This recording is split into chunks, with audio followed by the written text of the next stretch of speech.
अस्सलाम वालेकुम स्टूडेंट्स आज हमने अपना पेपर जो है वो डिस्कस करना है अक्टूबर नवंबर 2023 और पेपर वन है वेरिएंट वन और क्वेश्चन नंबर भी one which description is of a scalar quantity as we all know scalar quantity needs only magnitude and it doesn't need any direction so D is the right option. Magnitude के साथ unit तो लाजमी होता है। Question number two. Diagram shows a distance time graph for a car traveling in a straight line. In which region is the car decelerating? हमारा जो की word है वो डिसेलरेशन है, डिसेलरेटिंग है। मैंने अपने लेक्चर्स में भी इस बात को डिटेल में डिस्कस किया था कि व्हाट इज डिसेलरेशन। यहाँ पर हम एक इसका ओवरव्यू लेते हैं कि डिसेलरेशन होता क्या है। Whenever speed of a car is decreasing और whenever car is slowing down it is decelerating. Deceleration में जो स्पीड है वो हमेशा डिक्रीज होती है। तो यहाँ पर डिस्टेंस टाइम ग्राफ है। डिस्टेंस टाइम ग्राफ में सबसे पहले हमें जो स्पीड है उसका बिहेवियर देखना है कि स्पीड किस पॉइंट पर ए बी सी डी में से किस पॉइंट पर जो स्पीड डिक्रीज हो रही है। जिस पॉइंट पर स्पीड डिक्रीज हो रही होगी that is the point where car is decelerating. Graph में हमारे पास दो कॉन्सेप्ट होते हैं, एक स्लोप और एक एरिया। तो स्पीड जो है वो डिस्टेंस बाय टाइम होती है। इट मींस कि हमने दोनों क्वांटिटीज को डिवाइड किया तो स्पीड आई। तो जब दो क्वांटिटीज को डिवाइड करके कोई क्वांटिटी हमें हासिल होती है तो वो स्लोप कहलाती है। It means distance time graph की जो स्लोप है वो स्पीड है। फर्स्ट इन्फॉर्मेशन ये हो गई। अब सेकंड इन्फॉर्मेशन ये है कि अब हमें कैसे पता चले किस पॉइंट पर स्पीड इज डिक्रीजिंग। जब भी कर्व आ जाए तो आपने टेंजेंट ड्रॉ करना है और जिस पॉइंट पर टेंजेंट एक्स एक्सिस के अलोंग होगा उस पॉइंट पर जो स्लोप है वो डिक्रीज होती है। यहां से पॉइंट ए से डी तक अगर मैं टेंजेंट ड्रॉ करता जाऊं तो सी पॉइंट पर टेंजेंट जो है वो एक्स एक्सिस की तरफ या हॉरिजॉन्टल की तरफ ज्यादा टिल्ट होगा as compare to A. It means C is the point where slope is decreasing although distance is increasing. Distance increase ही कर रहा है लेकिन जो स्लोप है सी पॉइंट पर एक्स एक्सिस की तरफ टिल्ट होने की वजह से slope is decreasing. Slope is speed, तो स्पीड जब डिक्रीज करेगी तो बॉडी डिसेलरेट करेगी। It means C is the right option. D जो है ये स्ट्रेट लाइन है। स्ट्रेट लाइन की जो स्लोप है हमेशा जीरो होती है। इट मींस इस केस में जो बी है स्पीड है वो जीरो होगी। बी जो है वो एक स्ट्रेट लाइन है और स्ट्रेट लाइन की जो स्लोप है वो कांस्टेंट होती है। ए पर जो है ये कर्व है, नॉन यूनिफॉर्म होगी लेकिन इन कंपैरिजन विद सी ए पर वैल्यू ज्यादा होगी स्पीड की। तो ये एक ओवरऑल बिहेवियर है, ये आपने माइंड में रखना है। तो हमारा जो राइट ऑप्शन है वो option C. Question number three, block is pushed across a table at constant speed. ये जो इस तरह के वर्ड्स है ना इनको सबसे पहले आपने फिगर आउट करना है, यही आपको हर इंफॉर्मेशन प्रोवाइड कर देंगे। विच statement is correct. Speed constant कब होती है सबसे पहले हमने ये माइंड में रखना है। स्टूडेंट्स ये बात आप याद रखें, जब भी किसी बॉडी पे नेट फोर्स जीरो होगी उसका एक्सेलरेशन जीरो होगा, उस केस में स्पीड जो है वो कांस्टेंट होगी। और नेट फोर्स जीरो कब होती है, जब two forces equal in magnitude but opposite in direction. ठीक है, तो ये इनका जो सम होगा वो होगा जीरो जो कि बैलेंस फोर्स है। अब यहाँ पर देख लें कि क्या कोई ऐसा ऑप्शन है जिसमें दो फोर्सेस इक्वल हों। Frictional force is equal and opposite to the pushing force, both forces are equal and opposite, so net force is zero. तो right option is B. Question number four, a car begins to move, it speeds up until it reaches a constant speed. What happens to the acceleration and what happens to the velocity? Car speed up हो रही है और it means कि उसकी speed change हो रही है। When ever speed is changing their is an acceleration in the car. So in this case car has both acceleration and change in velocity. So right option is A. Question number 5. Diagram shows how the length of a spring changes when a load of 10 Newton is suspended from it. 10 Newton load is replaced by 20 Newton load. What is the new length of the spring? Spring का case जब भी आ जाता है हमारे mind में एक ही formula आता है, F इज इक्वल टू के एक्स। और इसमें सबसे पहले हमने ये देखना है कि ये x बेसिकली क्या है, कौन सा पैरामीटर है। हमारे पास यहाँ पर दो चीजें गिवन है, एक लेंथ ऑफ द स्प्रिंग है L, और जब हमने लोड को यहाँ पर हमने हैंग किया तो उसकी वजह से एक्सटेंशन आई है। ओरिजिनल वैल्यू 5 सेंटीमीटर है, तो इसमें जो एक्सटेंशन आई है वो है 3 centimetre, and this extension is represented by x। It means इस फॉर्मूला में जो x है वो लेंथ ऑफ स्प्रिंग नहीं है, this is actually extension in the spring. और ये फोर्स जो है बेसिकली वो फोर्स होती है जिसकी वजह से which is the cause of that extension. इस केस में जो लोड है ये एक्सटेंशन है, तो मैं इसको W के इक्वल लिख लेता हूं। It means W K constant है क्योंकि एक ही स्प्रिंग है, तो W directly proportional to X provided that K is constant. अब देखें, जब 10 न्यूटन का लोड था तो 3 सेंटीमीटर की एक्सटेंशन थी। जब 20 न्यूटन का लोड हुआ, load is doubled. Directly proportional का मतलब क्या हुआ कि पहले अगर 3 सेंटीमीटर थी तो 20 न्यूटन के बाद ये हो जाएगी एक्सटेंशन 6 सेंटीमीटर। तो एक्सटेंशन जो है वो 6 सेंटीमीटर हुई, तो अब इस एक्सटेंशन में आपने ये लेंथ को ऐड कर देना है। 5 ओरिजिनल है, एक्सटेंशन 6 की है, तो 5 plus 6 is equal to 11 centimetre. तो right option is option B. Question number 6, a force causes a movement about a point O on an L-shaped bar. Force acts at point P. This is the point P. What is the moment of F about O? Moment of F mean torque. Torque का formula होता है product of force and perpendicular distance between force and pivot. तो are में आपने ये देखना है ये डिस्टेंस परपेंडिकुलर होगा फोर्स के। फोर्स जो है वो इंक्लाइंड है, मतलब कोई एक एंगल बना रही है।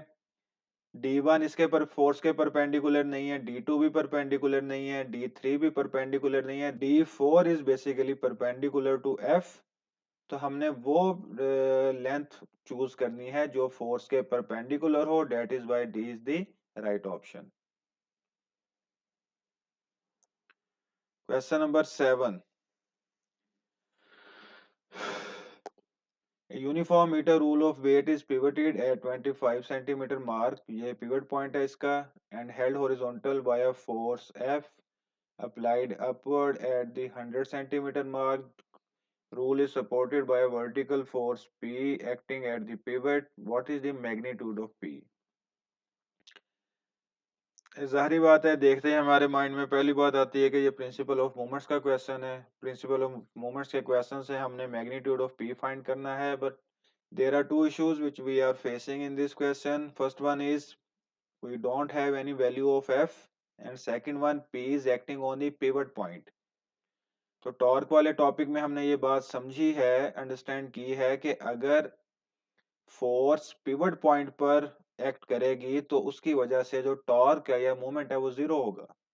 तो P की वजह से जो मूवमेंट है वो जीरो है, लेकिन हमने P फाइंड करना है। और F फोर्स जो है वो भी हमारे पास गिवन नहीं है, तो first of all we need to find the magnitude of F, then we will able to find the magnitude of P। So principle of moments है, सबसे पहले हम फाइंड आउट करेंगे F का मैग्नीट्यूड। तो आइए इसका मैग्नीट्यूड फाइंड करते हैं। प्रिंसिपल ऑफ मोमेंट होता है clockwise torque is equal to anticlockwise torque. Pivot point के राइट साइड पे जब डाउनवर्ड फोर्स एक्सर्ट की, अगर हम इसको रोटेट करवाएं तो इस तरह रोटेट करेगा, and this is the clockwise motion.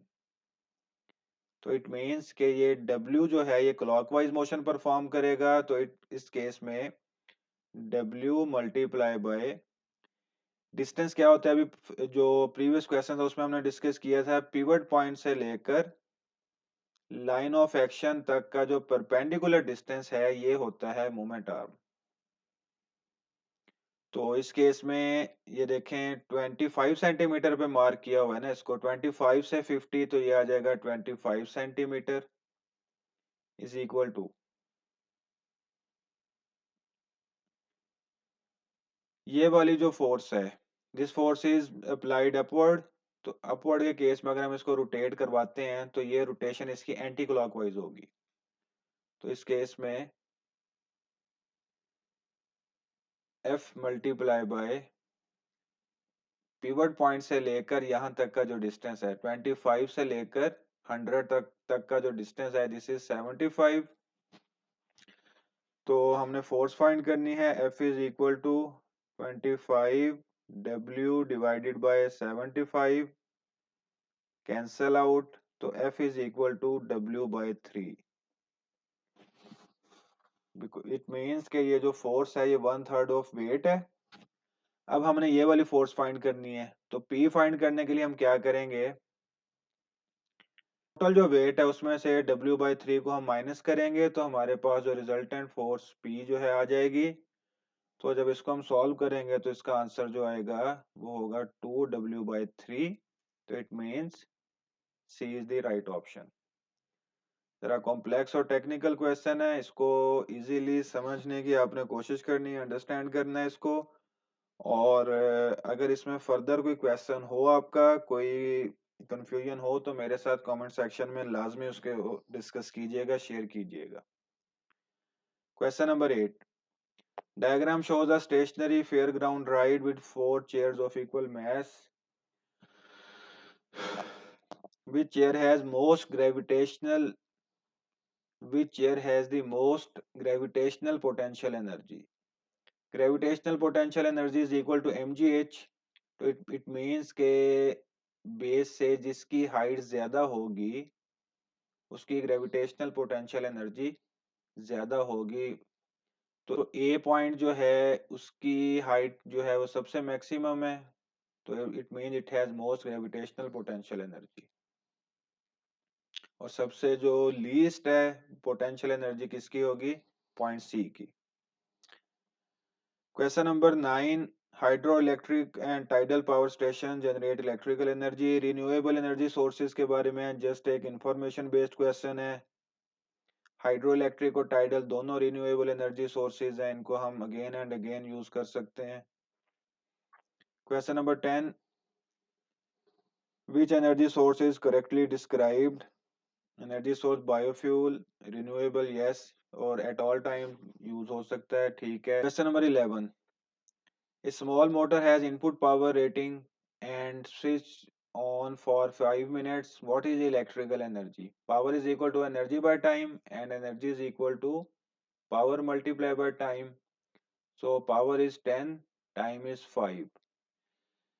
अब यहाँ से कई दफा स्टूडेंट्स को ये भी इशू आता है कि मिनट्स को सेकंड में कन्वर्ट करना नेसेसरी है या नहीं। तो जब भी इस तरह का क्वेश्चन आ जाए, केस आ जाए, आपने देखना है जो ऑप्शंस हैं उनमें कौन सा यूनिट यूज हुआ है। ऑप्शन में जूल यानी एसआई यूनिट है, तो आपने मिनट को, टाइम को उसके एसआई यूनिट में कन्वर्ट करना है। SI unit of time is second, so we need to multiply this factor with 60 to convert it into seconds. तो जब हम इनको सॉल्व करेंगे तो हमारा आंसर आएगा D. Question number 12, two liquids X and Y are poured into beakers of different sizes. Liquid X has density 1000 and Y has density 900. On the base of which beaker is the greatest pressure? Greatest pressure के बारे में हमने बताना है। Liquid का case है, तो liquid के केस में प्रेशर का फॉर्मूला होता है रो जी एच। ए और बी के जो हाइट के कॉलम है वो सीओडी के कंपैरिजन में कम है, तो इट मींस के यहाँ का जो प्रेशर है वो तो ग्रेटेस्ट नहीं हो सकता। इट मींस सीओडी में से कोई एक ऑप्शन होगा। सीओडी के देखेंगे हाइट जो है दोनों की सेम है, हाइट भी सेम, जी भी सेम, तो it means P directly proportional to rho. G H दोनों सेम है, तो density of X is greater than density of Y, तो इट मींस जिसकी डेंसिटी जो है वो ग्रेटर होगी, लार्जर होगी, उसी का प्रेशर जो है वो भी ग्रेटेस्ट होगा। That is why C is the right option. Question number 13, Swimmer is at the bottom of pool, density of water is given and gravitational field strength is given. Which expression gives the pressure exerted on the swimmer due to water? तो liquid है रो G H, रो की value 1000 है, जी की value 9.8 है और H की value 5 है। तो यहाँ से हम देखेंगे तो B is the right option और पास्कल प्रेशर का यूनिट है। Question number 14, some gas is trapped in a large syringe. The atmospheric pressure is 100 kilopascal, gas pressure is 200 kilopascal above atmospheric pressure. Piston moves outward and volume of trapped gas doubles. Volume double हुआ, temperature remains constant. Students यहाँ पर आपने ये जो gases वाला kinetic theory वाला topic है ना, इसमें जब भी टेम्परेचर कांस्टेंट आएगा आपने ये माइंड में रखना है, whenever temperature is constant, product of pressure and volume always remains constant, or we can say that pressure is inversely proportional to volume।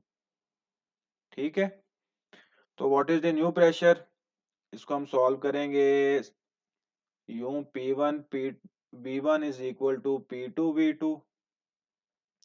New pressure mean जो इनिशियल प्रेशर है वो P1 है, इनिशियल वैल्यू हमेशा 1 होती है, final value जो है वो 2 होती है। तो हमने new pressure mean P2 find करना है, तो P2 is equal to P1 V1 divided by V2। अब P1 जो है वो एटमॉस्फेरिक प्रेशर और गैस प्रेशर ये P1 है। ठीक है, इट मींस जो P1 है वो है 300 किलो पास्कल। और volume, piston moves outward and volume of gas doubles, it means उसका जो वॉल्यूम है वो डबल हुआ है। तो इट मींस के V2 is equal to 2V1, यानी जो पहले वॉल्यूम था उससे डबल हुआ है, V1 से डबल हुआ है। तो यहाँ पर ये वैल्यूज आप पुट करेंगे, P1 V1 divided bye 2V1, ये कैंसल। P1 की वैल्यू जब यहाँ पर हम प्लेस करेंगे 300 किलो पास्कल डिवाइडेड बाय 2। अब किलो को चेंज करना है या नहीं, किलो पास्कल जो है वो ऑप्शन में एज इट इज है, इस वजह से हम इसको चेंज नहीं करेंगे। 2 को जब कैंसिल करेंगे तो 150 हमारे पास आएगा, तो it means B is the right option. Question number 15, a graph of temperature against time is shown for a material being heated from its solid state. Which row describes what is happening at x, y and z? Solid को जब heat किया, x पे देखें temperature जो है वो constant है, temperature constant है but this material is still absorbing heat. तो इस केस में जो हीट है वो टेम्परेचर को चेंज नहीं कर रही बल्कि एब्जॉर्ब हो रही है, और ये हीट कहलाती है लेटेंट हीट। और whenever there is a latent heat it means there is a phase change।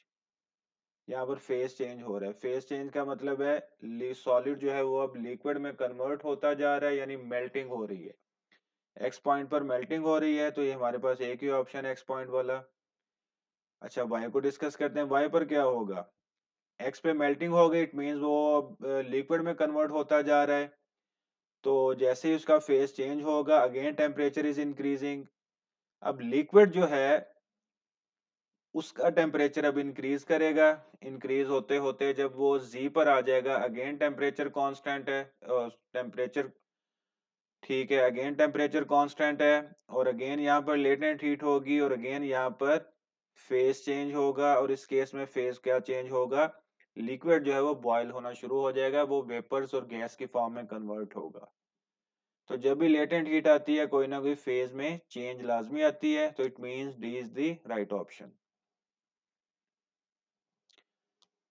Question number 16, camping expedition cools a sealed bottle of water which is at the same temperature at the surrounding. Which method cools the water at the greatest rate? Cooling करनी है greatest rate पे, तो सारे option हम देखते हैं।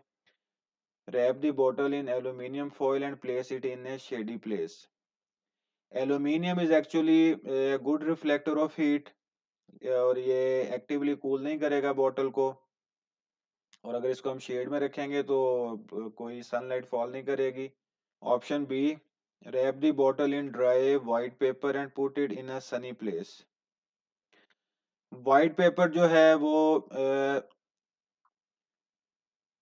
Light को reflect करता है, लेकिन जब इसे सनी प्लेस में रखेंगे तो उसका टेम्परेचर जो है वो इंक्रीज करेगा, तो कूलिंग नहीं होगी। Rap the bottle in foam and put it in a bridge.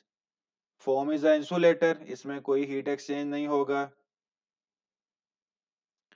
तो ब्रीज जो है वो कूलिंग के लिए तो हेल्पफुल होगी, लेकिन जो इंसुलेशन है, ये फोम है, ये prevent, but this insulation prevents heat loss, तो ये भी ऑप्शन ही होगा।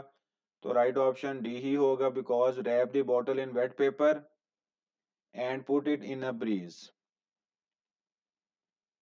This is the right option. Question number 17, students suggest three factors that affect the rate of emission of thermal energy by radiation from a hot object.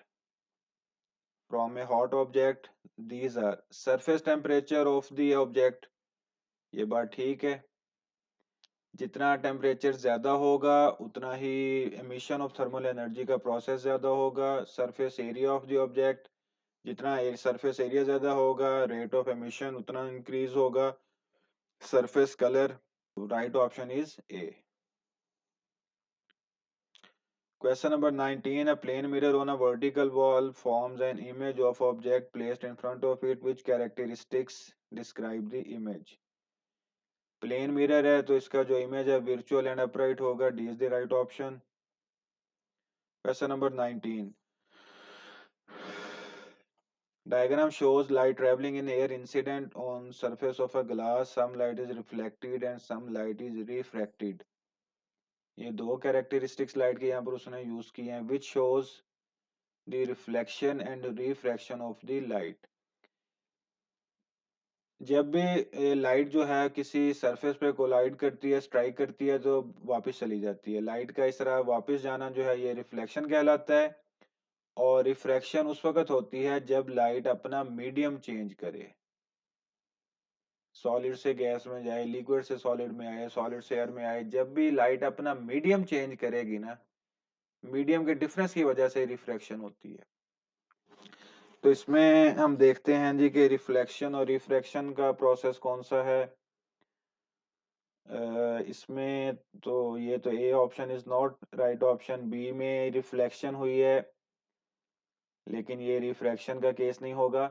अब हमें कैसे पता चले कि रिफ्रैक्शन का जो है फिनोमिना कौन सा ठीक होगा। देखें, लाइट जो है वो एयर से ग्लास में एंटर हो रही है, air to glass means rare to denser medium.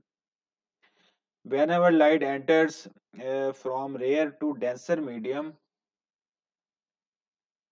it moves towards its normal। Light अपने नॉर्मल की तरफ जो है वो बेंड ज्यादा करेगी, तो ये वाली आपने जो है एक साइन याद रखना है, लाइट बेंड्स टुवर्ड्स नॉर्मल। तो बी ऑप्शन, तो ए ऑप्शन में देखें इसमें तो रिफ्लेक्शन नहीं है, बी ऑप्शन में रिफ्लेक्शन है, बट ये वाली दिस इज नॉट पॉसिबल। सी में रिफ्लेक्शन है लेकिन जो लाइट रे रिफ्रैक्ट हुई है वो अवे फ्रॉम द नॉर्मल है बहुत ज्यादा। डी में लाइट रिफ्लेक्ट हुई है, डी में लाइट रिफ्लेक्ट हुई है और जो रिफ्रैक्ट है वो टुवर्ड्स द नॉर्मल है, यानी एंगल ये स्मॉल है, तो D is the right option. Which statement is correct? Total internal reflection only occur when light travels from air into glass. No, total internal reflection के लिए light जो है वो डेंसर टू रेयर जाती है, ये रेयर टू डेंसर है। The larger the refractive index of the glass, larger is the critical angle. No, critical angle जो है वो इनवर्सली प्रोपोर्शनल होता है डेंसर मीडियम के रिफ्रैक्टिव इंडेक्स के। ये मैं डी डेंसर के लिए लिख रहा हूँ। C, when total internal reflection occurs, angle of incidence is equal to angle of reflection. Angle of incidence और angle of reflection is are always equal, so C is the right option. D में देख लेते हैं, when total internal reflection occurs angle of incidence is less than critical angle, no, angle of incidence must be greater than critical angle for total internal reflection, so C is the right option. This statement is correct. Question number 21. An object is placed in front of a converging lens, convex lens of focal length. Height of the image is 6 centimeter. Arrangement is shown. What is the linear magnification produced by the lens? Magnification का formula होता है height of the image to the height of the object. Height of image given है 6 divided by height of the object हमने find करनी है। तो इस case में सबसे पहले हमने ये जो ब्लॉक्स है ना इनको काउंट करना है, इससे हमें पता चलेगा कि हमें एक ब्लॉक कितनी इंफॉर्मेशन प्रोवाइड कर रहा है। यहाँ से काउंट करना शुरू करते हैं, 1 2 3 4 5 6 7 8 9 10 11 12 13 14 15। इट मीन्स के 15 ब्लॉक्स जो हैं इमेज के 6 सेंटीमीटर के इक्वल है। 1 सेंटीमीटर में कितने ब्लॉक्स होंगे, तो 15/6 तो ये आएगा 2.5, यानी 1 सेंटीमीटर जो है 2.5 ब्लॉक्स के इक्वल है। ठीक है, तो अब हम ये ऑब्जेक्ट के ब्लॉक्स काउंट करते हैं, 1 2 3 4 5 6 7। ऑब्जेक्ट के हैं जी 7 ब्लॉक्स, ये मैं यहाँ लिखता हूं, 7 ब्लॉक्स हैं ऑब्जेक्ट के। ठीक है, हाइट ऑफ द ऑब्जेक्ट जो है वो यहाँ से फाइंड होगी। 7 ब्लॉक्स जो हैं वो है टोटल ऑब्जेक्ट के, और 2.5 ब्लॉक्स का 1 सेंटीमीटर है, तो हम ये फाइंड करना चाहते हैं हाइट क्या होगी। तो उसके लिए जो ब्लॉक्स डिवाइडेड बाय 2.5 करेंगे, तो इसका जो आंसर है वो हमारे पास आएगा 2.8। ये हाइट है, तो इसका जब हम डिवाइड करेंगे तो आंसर हमारा जो है राइट ऑप्शन सी होगा। Question number 22, which range of sound frequencies includes only frequencies of sound that can be heard by a healthy human ear. Healthy human ear जो है 20 से 20,000 हर्ट्ज तक की जो फ्रीक्वेंसी है उसको जो है इजीली सुन सकता है। तो greater than 20 but less than और इक्वल टू 20,000 हर्ट्ज, तो C is the right option. Question number 23, an aircraft flying through the air becomes electrically charged, what causes this to happen? Charge आता होता है किसी ना किसी रबिंग या friction से, तो देखते हैं रबिंग या फ्रिक्शन कहीं हो रही है। Background radiation in the aircraft, no, friction of aircraft with the air, this is the right option. Question number 24, two metal spheres are brought close to each other, two spheres repel each other, which statement explains this? ये repulsion है, आपको सब कुछ बताना है। It means कि दोनों sphere पे चार्ज सेम होगा। both spheres are charged and both are positive, दोनों पॉजिटिव हैं, दोनों पे same charge, it means both will repel each other, A is the right option. Question number 25, a student sets up the circuit, lamp doesn't light, what makes the lamp light? अच्छा, ये lamp है, ये है diode. Diode में vertical line represents negative terminal and this triangle represents positive terminal। तो इसकी proper functioning के लिए बैटरी के टर्मिनल्स का और डायोड के टर्मिनल्स का सेम टर्मिनल्स का आपस में कनेक्ट होना जरूरी है। This is the positive and this one is negative, तो पॉजिटिव नेगेटिव आपस में अटैच हैं, और यहाँ से देखें नेगेटिव और पॉजिटिव अटैच हैं। It means in this case this diode will not work properly, और जो लैंप है वो लाइट अप नहीं होगा। तो इसके लिए हमें क्या करना है कि ये जो पोलैरिटी है इसको रिवर्स करना पड़ेगा, बैटरी के कनेक्शन को हमें रिवर्स करना पड़ेगा, ताकि पॉजिटिव टर्मिनल जो है वो पॉजिटिव के साथ अटैच हो, नेगेटिव टर्मिनल जो है वो नेगेटिव के साथ अटैच हो। इसमें बैटरी को भी रिवर्स किया जा सकता है और जो ये डायोड है इसको भी रिवर्स कर सकते हैं, लेकिन हमारे पास ऑप्शन में बैटरी के कनेक्शन को रिवर्स करने का है, तो it means C is the right option. Question number 26, circuits P and Q contain two identical resistors, each of resistance R। Circuit P और Q की रेजिस्टेंस बतानी है, these are in series so 2R, these are in parallel so R/2। ये आप combination से solve कर सकते हैं, तो 26 का ऑप्शन होगा C. Question number 27, current in the electric motor is given, it transferred 20 joule of energy in 5 seconds, what is the potential difference? Potential difference का फॉर्मूला है W बाई क्यू और एनर्जी बाई क्यू। वर्क और energy interchangeable हैं, तो work की जगह पर हम लिखेंगे 20 joule divided by Q.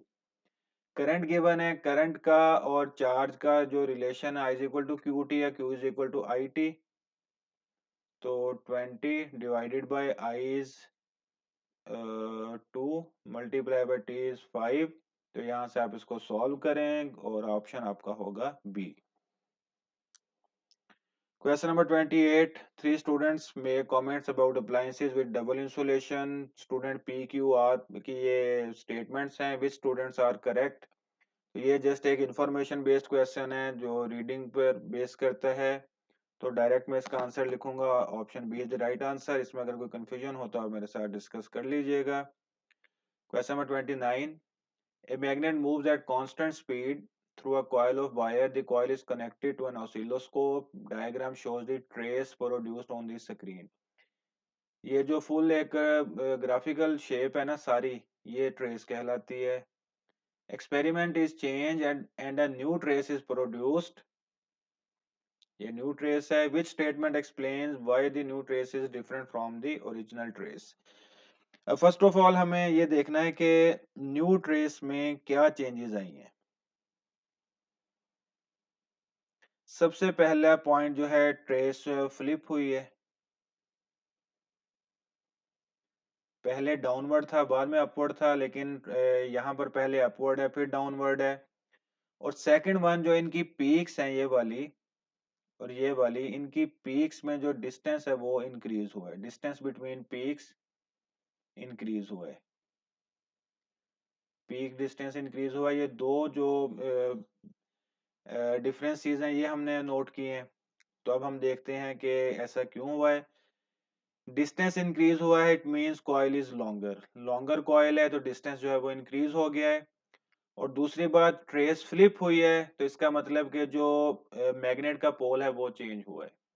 For example अगर पहले नॉर्थ था, तो इस केस में पहले साउथ होगा, यानी हमने मैग्नेट को फ्लिप किया है, उसके पोल्स को हमने फ्लिप किया है और कॉइल लॉन्गर यूज किया है। डेट इज वाई ये दो जो चेंजेस हैं ये यहाँ पर शो हुई हैं। तो इट मींस क्वेश्चन नंबर 29 का option A is the right. Question number 30, a bar magnet is dropped through a vertical solenoid, it means drop का मतलब है यूं मूव कर रहा है magnet. That is connected to a sensitive ammeter. Ammeter current को measure करता है। Current is induced in the solenoid and solenoid becomes an electromagnet. ठीक है, electromagnetic induction is taking place. Which row describe the polarity of end Y and force between solenoid and bar magnet when magnet leaves the solenoid। Leave का case है। लेकिन जब यहां से magnet निकलेगा तो ये यूं होगा, नॉर्थ और साउथ लीव करेगा। तो जब ये लीव करेगा, इट मींस कि जो मैग्नेट है वो मूव कर रहा है away from the coil. Away from the coil है, फ्लक्स चेंज होगा, इसमें ईएमएफ इंड्यूस होगी। ईएमएफ इंड्यूस होने के बाद इसको अपोज करेगी, लेंज लॉ। अपोज करने का मतलब है जिस डायरेक्शन में मैग्नेट मूव कर रहा है, ईएमएफ इसको ऑपोजिट डायरेक्शन में मूव करवाने की कोशिश करेगी। Magnet is moving away from the solenoid after leaving it. तो जो सोलेनॉइड है वो ये कोशिश करेगी कि इसको अपनी तरफ अट्रैक्ट करे। अपोज का मतलब यहाँ पर अट्रैक्शन होगा। तो इसका मतलब है यहाँ पर बनेगा नॉर्थ पोल, और नॉर्थ जो है वो साउथ को अट्रैक्ट करेगा। ठीक है, तो this attraction is basically opposition. तो वाई पर जो होगा नॉर्थ पोल होगा और अट्रैक्शन होगी, it means A is the right option. Question number 31, which graph shows voltage output against time for a simple AC generator? AC generator की जो output होती है वो ये वाली होती है sinusoidal, so C is the right option. Question number 32, a charger for a mobile phone uses a transformer which steps the voltage down from 230 to 5 volt. It means this is step down transformer. Primary coil के number of turns given है, secondary coil के find करने हैं। N S over N P is equal to V S over V P. Number of turns and voltage are directly proportional and current is inversely. तो N S is equal to V S over V P multiply by N P. जो initial हैं ये V P हैं और जो final हैं वो V S हैं। तो 5 डिवाइडेड बाई 230 मल्टीप्लाई बाई 2500। तो जब आप इसको सॉल्व करेंगे कैलकुलेटर से तो right option will be B. Question number 23, a commutator is connected to the coil of DC motor. Commutator rotates and connects the coil to the power supply once every half turn. Current in the coil reverses. What is the name of commutator and what is the orientation of plane as the current reverse? तो DC में split ring use होते हैं और D is the right option because in this case जब ये perpendicular होगी अब current की डायरेक्शन जो है वो रिवर्स होगी या होनी चाहिए, जिसकी वजह से कॉइल पर करंट की डायरेक्शन के चेंज होने की वजह से फोर्स की डायरेक्शन चेंज होगी और ये रोटेट कर पाएगी, इसलिए perpendicular to the magnetic field जो है वो ओरिएंटेशन होगी। Question number 34, a girl makes a simple transformer to illuminate a low voltage lamp. Transformer is shown with what is the material of rod and what is the type of power supply. Transformer always work on AC. ये point आप याद रख लें। It means B और D में से कोई एक ऑप्शन है। जब यहाँ पर हम AC अप्लाई करेंगे तो इस कॉइल में जो है वो करंट पास करेगा और इस कॉइल में से मैग्नेटिक फील्ड लाइन जो है वो मूव करेंगी सेकेंडरी कॉइल यानी लैंप में। ठीक है, तो इसका मतलब है ये वाला जो रॉड है ये कंडक्टिंग रॉड चाहिए हमें ऐसा जिसमें से magnetic field line easily pass कर सकें, और वो कंडक्टिंग जो है वो आयरन होगा। That is why D is the right option. Question number 35, which particles are in the nucleus of large atom. Atom large हो या स्मॉल हो, इन द न्यूक्लियस प्रोटॉन और न्यूट्रॉन्स होते हैं। और एटम की अगर बात करें उसमें इलेक्ट्रॉन प्रोटॉन न्यूट्रॉन होते हैं क्योंकि एटम में ही इलेक्ट्रॉन भी है और न्यूक्लियस भी है, आउटर और inner part. Question number 36, alpha beta gamma are emitted during radioactive decay. Which particle has weakest ionization and weaker penetration power? Penetration power जो है अल्फा पार्टिकल की सबसे वीक होती है और उसके बाद बीटा की और उसके बाद गैमा की। ये गैमा रेज इलेक्ट्रोमैग्नेटिक वेव्स हैं। वीकर आयोनाइजेशन, सबसे जो वीक आयोनाइजेशन है वो गैमा रेज की होती है, उसके बाद बीटा की, और सबसे जो है ज्यादा आयोनाइजेशन जो है वो अल्फा की होती है। तो वीकर आयोनाइजेशन गैमा रेज की है और वीकर पेनिट्रेशन पावर अल्फा की है। अब यहाँ पर अल्फा तो है लेकिन गैमा नहीं है, ये इन्फॉर्मेशन आपने याद रखनी है। गैमा के बाद आ जाए बीटा। वीकर पेनिट्रेशन पावर जो है वो सब होती है अल्फा पार्टिकल्स की और वीकर आयोनाइजेशन पावर जो है वो होती है बीटा की। So that is why option C is the right option. Question number 37, a beam of beta particle passes into a magnetic field into an electric field. Which number shows path of the beam through the field? अच्छा, सबसे पहले इसमें देखते हैं beta particles पे negative charge होता है तो it means beta particles will move towards positive plate, so 6 is the right option in this case. In case of magnetic field, which one line is correct? Beta particle negatively charge है तो it means कि ये perpendicularly magnetic field में से without deflection जो है move नहीं कर सकते। यहाँ पर हम फ्लेमिंग का लेफ्ट हैंड रूल यूज करेंगे। जो थर्ड पाथ है ये बेसिकली बीटा पार्टिकल को शो करेगा। So right option is option D. Question number 38। Isotope radon-222 has a half-life 3.8 days. Which statement about a sample containing 1 mg of radon is correct? After 1.9 days, there is a 0.05 mg of radon left. No, ये तो half life के बाद होंगे ना, half life तो पहले given है। After 3.8 days, there is a 0.50 mg of radon. जी, ये total amount है। 3.8 डेज के बाद 0.50 जो है वो लेफ्ट होंगे, रह जाएंगे और इतना ही डिके होगा। So B is the right option. Question number 39। What is the first step in the life cycle of star? A cloud of gas and dust, just an information. Gas और dust का जो cloud है वहां से जो stars हैं वो born होते हैं, ये एक प्रोसेस चलता है। तो B is the right option. Question number 40। What is the definition of red shift? Red shift में आपने 3 पॉइंट्स याद रखने हैं। रेड शिफ्ट में रेड कलर है लार्जर वेवलेंथ, स्मॉलर फ्रीक्वेंसी और कोई जो ऑब्जर्वर जो है सोर्स है वो अवे मूव करता है ऑब्जर्वर से।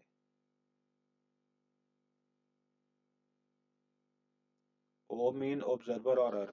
ठीक है, तो अब यहाँ से देख लें कौन सा ऑप्शन इनमें मैच करता है। तो B option is the right. और इस केस में अगर आ जाए ब्लू शिफ्ट, ये एक इंफॉर्मेशन अपने पास रखें। ब्लू शिफ्ट के केस में वेवलेंथ जो है वो स्मॉलर होती है, फ्रीक्वेंसी लार्जर होती है और जो स्टार है ब्लू शिफ्ट शो कर रहा है, it mean it is moving towards the observer और अर्थ।